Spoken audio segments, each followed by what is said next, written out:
Okay, so let me just say right off the bat that I don't give a damn if anyone believes this or not. My intention with this post isn't to make anyone believe me, but simply listen to my story and hear the warning I have to give. And then pray to God that those who do, heed it. My friends and I knew the rules about going swimming there at night, and we didn't listen to them. And now, they're gone. Charleston, Oregon is where I call home. A small, unincorporated community that pretty much relies on the much larger town of Coos Bay to the north for police and other services. The biggest draws of it are the University of Oregon's Institute for Marine Biology and its Marine Life Center, the deep-sea fishing charters, and the shops and restaurants which are seemingly frozen in the 1950s and 1960s.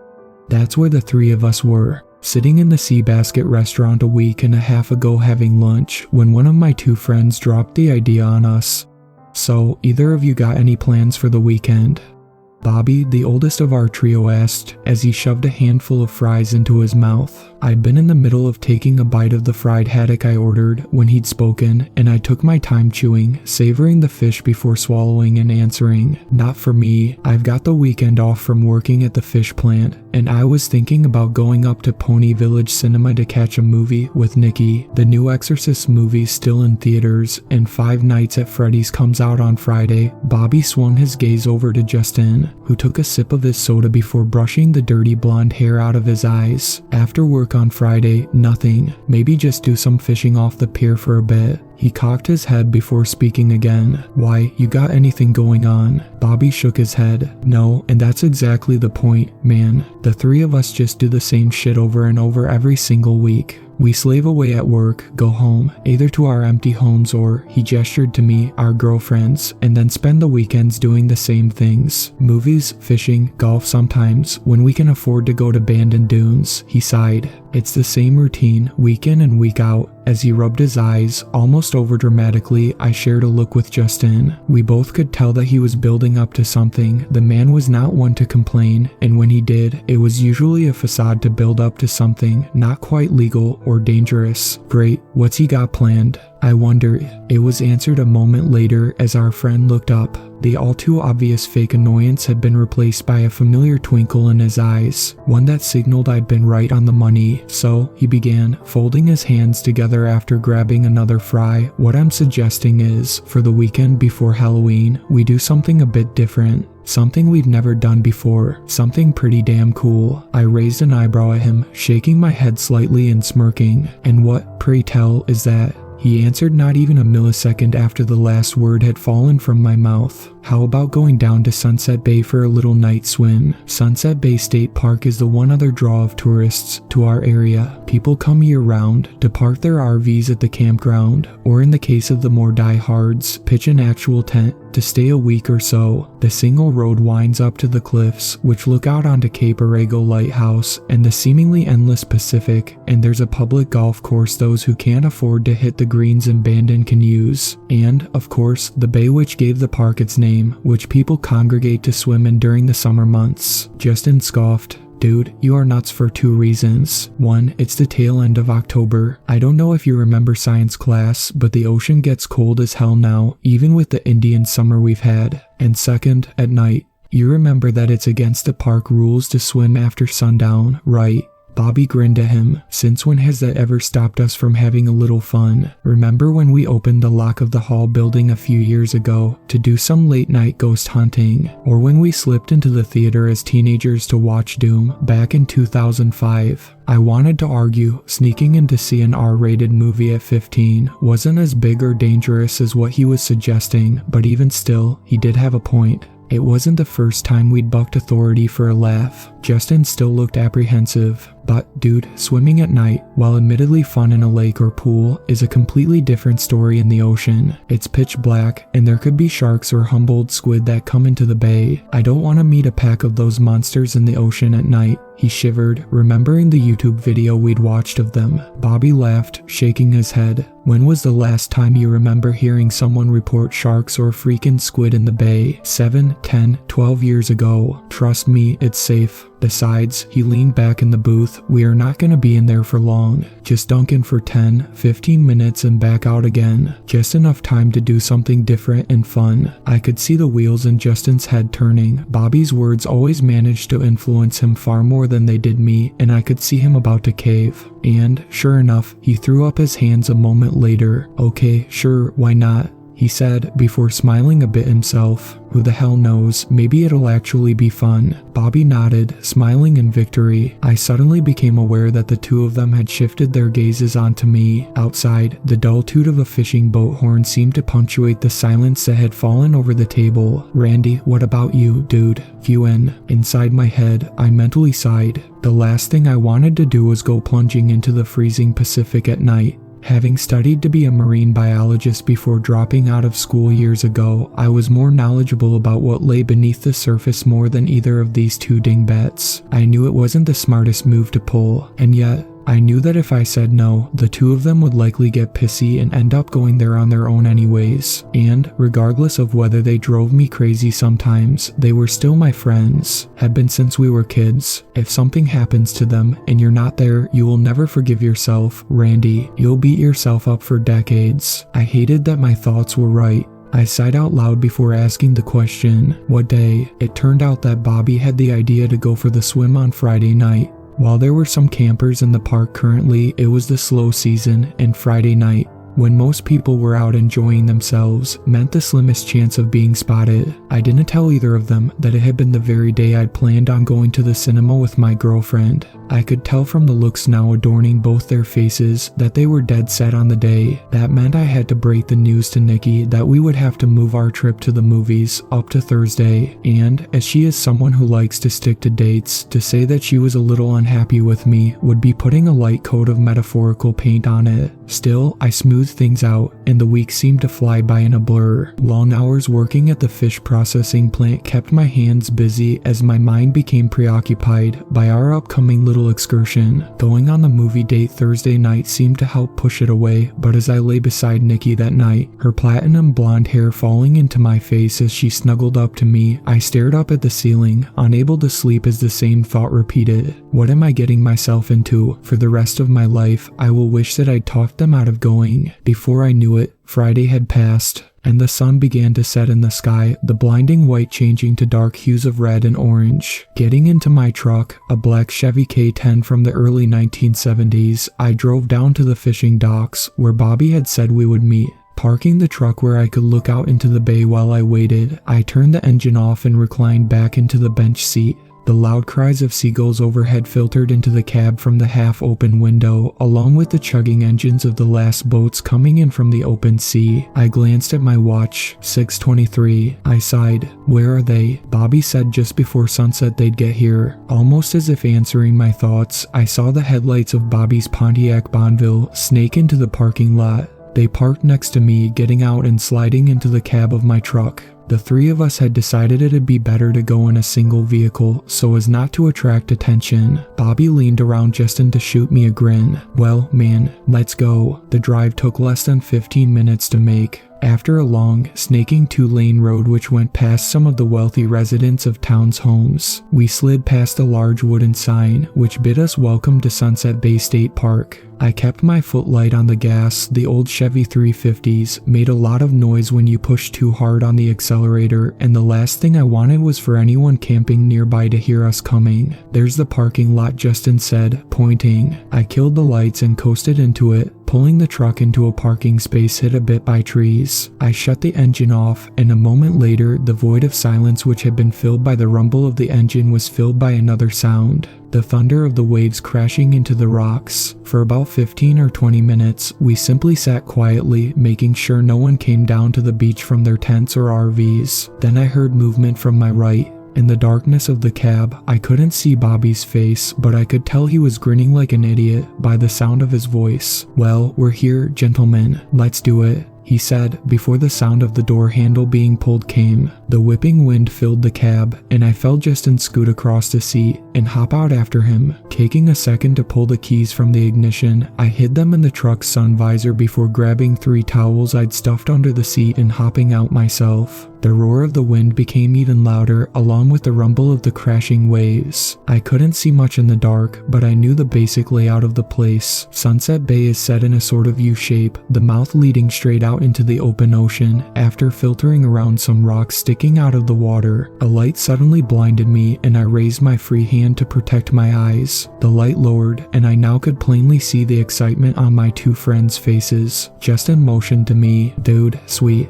You brought towels." I nodded, handing one to each of them before we walked down to the beach itself. The sand shifted under my feet as we made our way halfway to the water. Then, we put our stuff down. Bobby immediately began pulling his shirt off, dropping the flashlight onto the towel as he fumbled to pull it over his head. Justin was pulling off his sweatpants, revealing swim trunks under them. Looks like he and I had the same idea, I thought. I didn't begin to undress, though. A strange sensation had settled over me, one which made me stand still. I couldn't tell what it was, but it sent a shiver up my spine, one not caused by the wind or the cold. I twisted my head around, looking first towards the edges of the beach, then back towards the darkened shape of my truck. I could faintly see the lights of an RV piercing through the foliage, but nothing else. What the hell? Why does it feel like someone's watching us? I was snapped out of my thoughts as I was pushed lightly. Earth to Randy, "Come on, bro, hurry up and get undressed," Bobby exclaimed quietly, laughing slightly. Shaking my head and trying to ignore the feeling which hadn't abated, I slowly pulled off my shirt and pants before kicking off my sneakers. The cold sand felt both nice and uncomfortable at the same time, if that makes sense. Bobby picked the flashlight back up, wiggling it at me as he slid a loop on the end of it around his wrist. "Okay, this is waterproof, so I'm gonna take it in with us. If you get turned around, look for the light and swim over to me. We're only gonna dip in for about 10 or 15 minutes. That way we don't get so cold we go into shock or anything, alright?"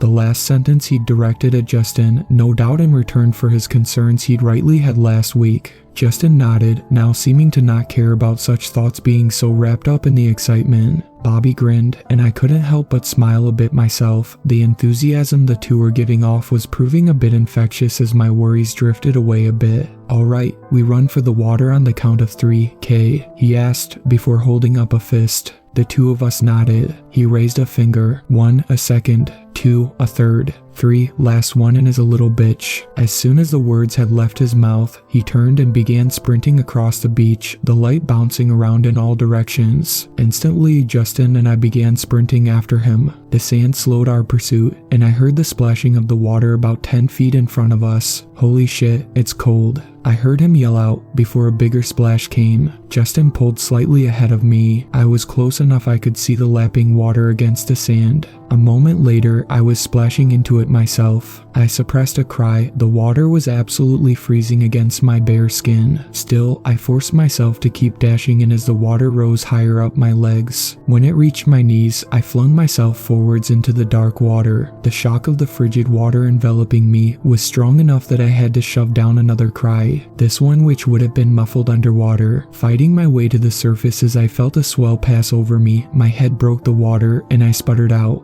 "Freaking hell, it's freezing," I cried out. A few feet to my right, and ahead of me, I heard Justin's voice. "That's the damn understatement of the century, dude." The light suddenly fell over us again, coming from about 5 feet ahead. "You are both such pansies, man," Bobby exclaimed, chuckling. Then he motioned to us. "Come on, let's get out a little further." A small wave of trepidation fell over me as I treaded water and bobbed up and down in the swells. It was already deep enough that, even at 6 feet tall, I could barely feel the bottom below my feet. but my friends were already beginning to swim away, the light turning and shining out towards open water. Not wanting to stay alone, especially with the odd feeling still hanging around the very edge of my mind, I forced myself to begin swimming after them. I could feel my body beginning to shake slightly, a sign the cold water was already beginning to take its toll on my exposed skin. We're not staying in here 20 minutes. Hell, not even 15. 10 minutes max, and then I'm getting these two out, if I have to tow them back to shore. I followed the light ahead of me, feeling the slight push of the incoming tide attempting to shove me back to shore. The blare of the lighthouse's foghorn sounded, almost painfully loud being so close. Must be a fog bank or something moving in out there, I thought.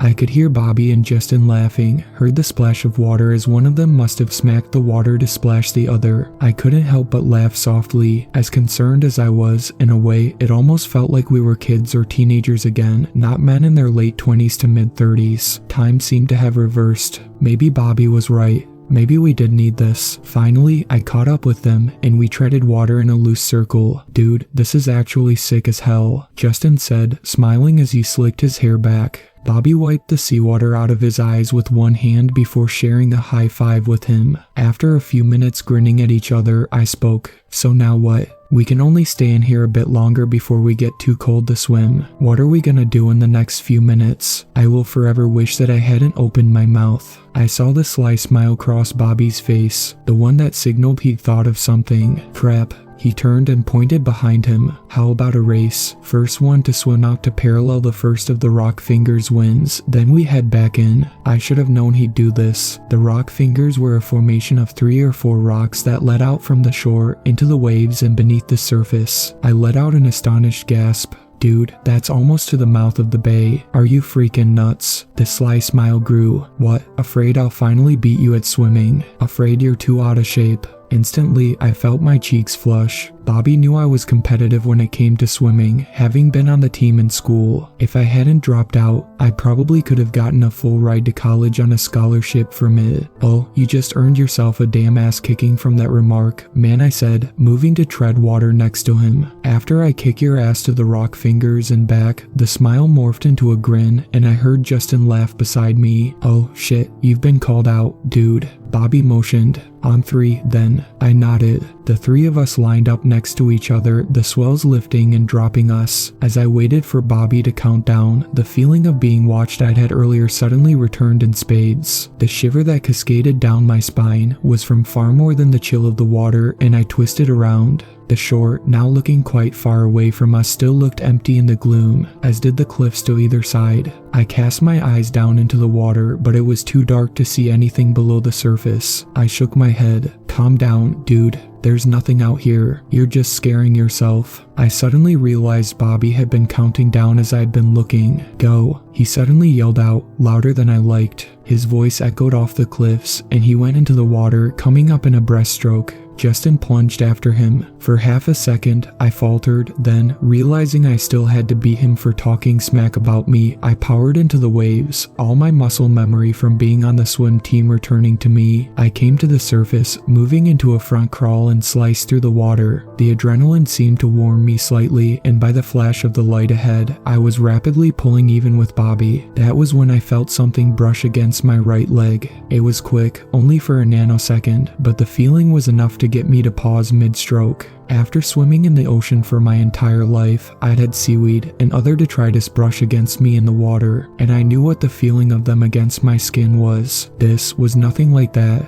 I can't even explain, that's how alien of a feeling it had been. Attempting to resume swimming, I tried to push the unnerved emotion welling up in me away. A moment later, the feeling came again, this time from the foot on my other side. This time, I stopped swimming entirely, moving to tread water. Against my will, my heart had begun to thud in my chest, and I looked around. The water around me remained dark, the only waves aside from the swells being of my own making. What the fuck was that? Ahead of me, I heard Bobby let out a triumphant cry of victory, but I kept turning, looking around in almost every conceivable direction. Mental images of sharks and other horrors swimming towards me in the dark began flooding into my mind, and I felt another shiver, this time of fear course through me. Randy, what is it? Justin called out from about 20 feet to my right. I didn't say anything for a moment. I was opening my mouth to answer finally when I heard my friend let out a yelp. What the hell was that? My heart sped up its pace, and I could hear the pumping of blood in my ears. What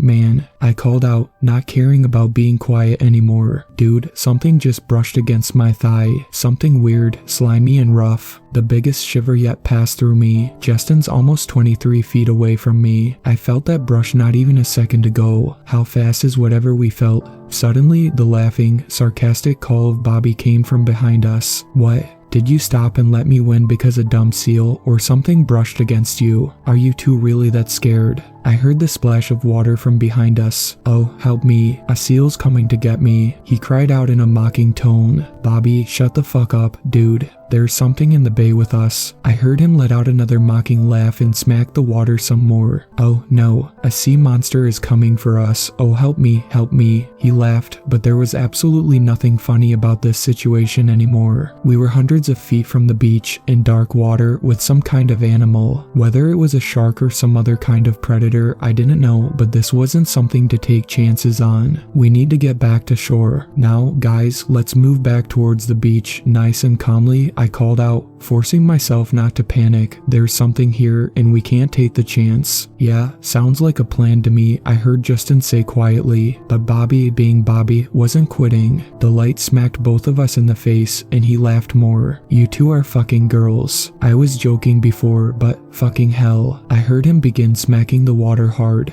Oh, Mr. Sea Monster, don't eat me, please. You two always freaking chicken out of. There was suddenly a huge splash, louder than had come before, and coming from the direction of the light that cut him off mid-sentence. And then it suddenly disappeared. The two of us were suddenly cast into silence and darkness, only the sounds of the surf and the wind reaching my ears. For a second, I waited. Bobby, I called. No response. Bobby, this is not the time to play games, dude. We need to get back to shore. Still no response. Dude, you're not being funny, man. I heard Justin call out. My breath began to come shallow as there was still no answer, and then the light appeared again. It shined straight into our faces about 10 feet away. Instantly, I felt a wave of anger surge through me. The fuckhead has gone too far this time. With an animal in here, he decides to fake being attacked and duck under the water, turning off his light. I am actually going to kill him. Wait here, man, I growled to Justin, then kicked forward. I called out to our jackass of a friend as I approached the light. Bobby, I am actually going to drown your stupid A. I suddenly came to a stop, freezing both mid-stroke and mid-sentence as my eyes adjusted to the light. The flashlight bobbed up and down in the water, no longer attached to Bobby's wrist. What the fuck? I looked around, but saw no sign of him in the dark. Then I forced myself to reach out and grab the light. I immediately saw the broken wrist strap dangling from one end. What the hell just happened? I breathed out. A wave of fear and panic was beginning to surge up through me, my breath going thin and shallow again. I half hoped that he would suddenly pop up in front of me, spitting seawater into my face, but he didn't. A warm feeling suddenly rose up from my legs, and for a moment, I thought I'd accidentally urinated. But no, this was too much of a warm feeling. I wondered if I was going into shock from the cold. That was when I angled the flashlight down into the water. For a second, my brain didn't register what I was seeing in the beam, why the water looked weird. And then, realization crashed into me. Oh fuck. I was treading water in a pool of blood, one which had begun seeping up from beneath the surface. From beneath me, fear and terror like I'd never experienced began coursing through my body as I realized whose blood it had to be, and I felt myself begin to shake slightly. Not from the cold this time, though. Oh shit. I kept repeating, almost mindlessly as the reality of the situation kept slamming into me like a semi-truck. Oh shit, my mind began racing again after its deadlock, and I forced myself to, as quietly, calmly, and smoothly begin to swim backwards. The feeling of being watched suddenly returned with a vengeance, and another wave of fear flashed through me as I finally realized that it was coming from below me as well. I was being observed by something under the water. So, was Bobby playing a trick on us? Came the call from behind me. If I hadn't been hyper-aware and on edge, I would have jumped at the voice of my friend, my remaining friend. Justin. I forced myself to swallow, then managed to speak, my voice coming out hoarse and higher than I'd ever heard it. Justin. For a moment, there was silence, and then he answered, the annoyed tone replaced with the same amount of fear I felt as he heard the tone in my voice. Yeah. I swallowed again, still swimming slowly backwards, my eyes and the light trained on the red staining the dark water. I suddenly realized that I was giving away my position by holding on to it. and released it, letting it float away and off to my left before answering. Start very slowly, swimming back to shore. Don't ask questions and don't splash, just move. I could tell he'd picked up on the gravity of the situation. He knew after so many years that I wouldn't joke about something like this. He simply answered with a single word, one that came out weakly. Okay. I reached him and together we began backstroking, moving almost painfully slow to avoid splashing. But we hadn't even gone 10 feet when another splash came from back the way we'd come from. I snapped my head up.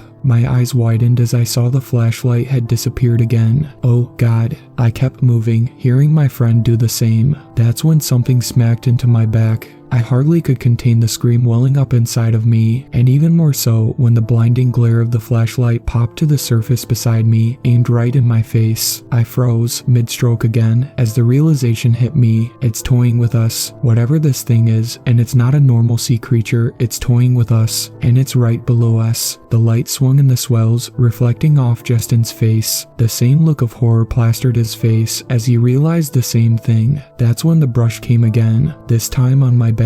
I let out a gasp at the alien feeling, now for much longer and more pronounced. Involuntarily, I turned my head and looked down into the dark water. My breath suddenly came in quick, rapid gasps as my eyes widened and locked onto the view beneath me, at what gazed back up at me from what had to be 20 feet below. An eye, a huge, golden, narrow eye, one which gazed coldly up at me. I whimpered in terror, unable to look away. My life suddenly began flashing in front of my eyes as the realization hit me. I am about to die. The brush came again, and I felt something stick slightly to my back, the skin it attached to stinging. That was when an explosion of movement and sound came from my right. Justin had heard me whimper and must have turned to look down into the water. I will never know if he saw what I had, but it was enough for him to start plowing into the water, frantically thrashing as he began to scream out, "Help us!" His voice echoed out onto the cliff walls. Help. The suction on my back released, and I felt a huge surge of water come from beneath me, moving away to my left.